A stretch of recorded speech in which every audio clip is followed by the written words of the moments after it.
The 6 biggest lies about the top 0.01% in any area of life. Lie number 1, they have all the answers. In the early days of Tesla, Elon Musk faced a really daunting task. He obviously had to build a team capable of revolutionizing the automotive industry, and instead of following the conventional hiring methods, Musk took a unique approach. During one particular interview with a key engineering position, Musk handed the candidate a seemingly impossible problem to solve on the spot. Design a new, efficient battery cooling system in under 1 hour. Elon didn't care about the candidate's technical ability as much as he was searching for the candidate's creative thinking ability under pressure. And although flustered, the candidate was able to quickly sketch out a solution that did impress Elon, and Musk famously hired him on the spot. This engineer went on to lead the development of Tesla's battery systems, an extremely important role in Tesla's success. The billionaires and elite athletes don't have all the answers, and simultaneously,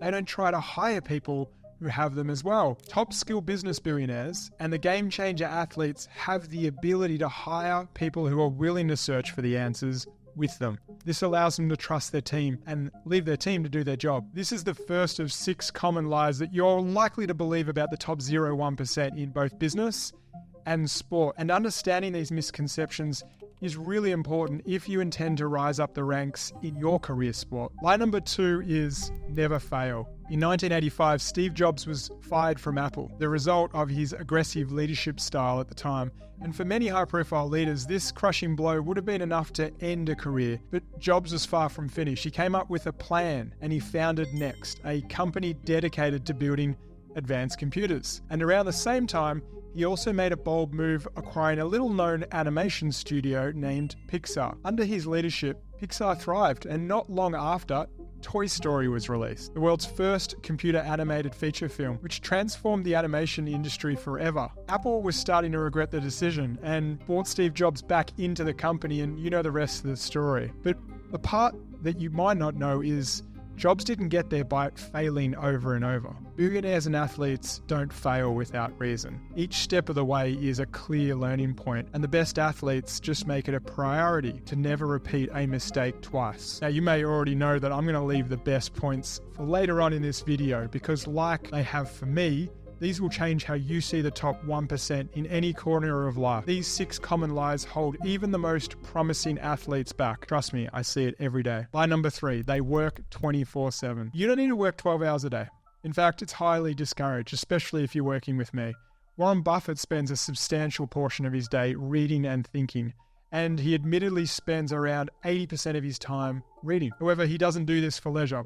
This is routine. It's completely strategic. And by dedicating his off time to acquiring new knowledge, he's able to ensure that all investment decisions made in his on time are entirely informed. Similarly, professional athletes are only training at their absolute peak 2 to 3 times a week at max.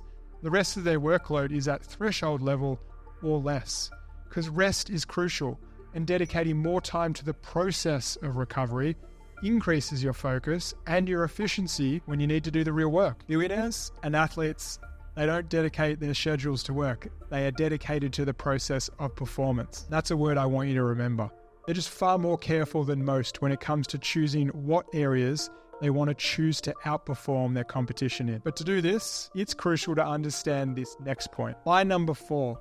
They are always confident. After working with many successful founders, one of the traits that greatly surprised me is many top CEOs are extremely self-conscious. They're very anxious. However, humans, you and we're experts at reading each other's underlying thoughts and emotions. So being a top performer demands that you give the perception of foundational stability. And often we have to learn this the hard way. Every new venture we start. When I last started my last company, I was actually unclear about the value proposition in market initially. And I was contacting high-profile people to network with, many who rejected or didn't even respond to my emails, until I finally got a response, and it said something like, "Hey, we don't have faith in your ability to communicate clearly," which to them showed I didn't know my subject. All of that time I was contacting others was wasted, because it showed that I had low self-conviction. So how did I turn this around? Well, I ironed out my offer.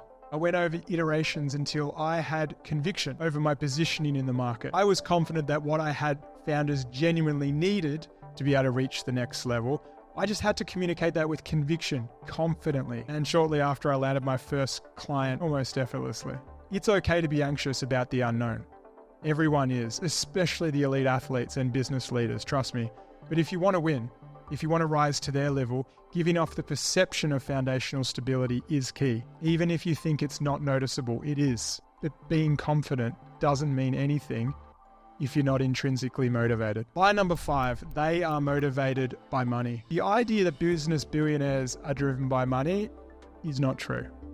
Having talked with some very influential people along my journey, I discovered that the business billionaires, they're like the athletes. They're driven by something very different. And to understand this, let's go back to Elon Musk. Elon's a great example.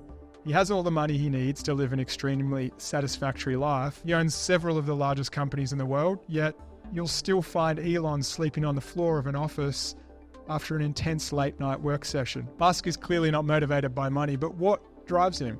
Well, let's take SpaceX, for instance. Musk's goal with SpaceX isn't to simply launch rockets. He wants to make humanity a multi-planetary species by creating a human colony on Mars. You know how it goes. Quite literally wants to prolong the existence of the human race. And on the other hand, Tesla's goal is to allow the world to transition to sustainable energy, saving our planet. And Neuralink, a company by Musk, aims to create brain implants to cure many disabilities. See, all of Elon's endeavors are supported by a deep-seated passion for control. He wants to control the game at a macro level. Control is the way of innovation.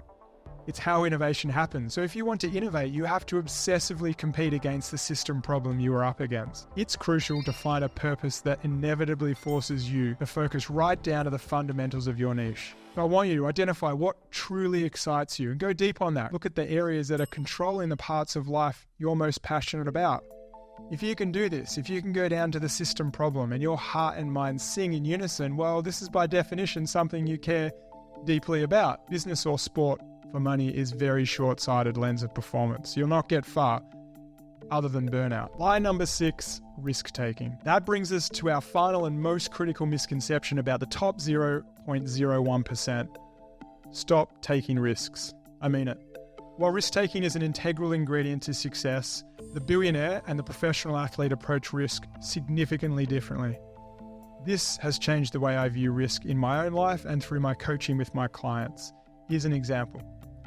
In the early 2000s, Jeff Bezos took a huge risk launching Amazon Web Service, or AWS as we know it.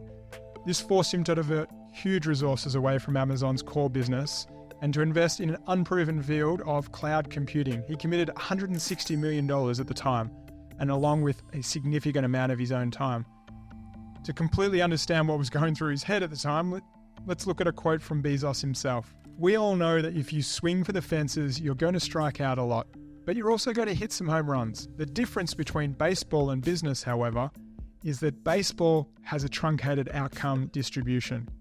When you swing, no matter how well you connect with the ball, the most runs you will get is 4. In business, every once in a while, when you step up to the plate, you can score 1,000 runs. This long-tailed distribution of return is why it's important to be bold. Big winners pay for so many experiments. In 2023, Amazon generated $90.8 billion in revenue, which speaks for itself. So the next time you think about taking a risk, remember it's not about gambling your resources. It's about performance, making informed, calculated decisions about your growth model. Consider the objective probability that your decisions and the sequence of your decisions are what count, and be willing to lose it if you get the sequence or the timing wrong.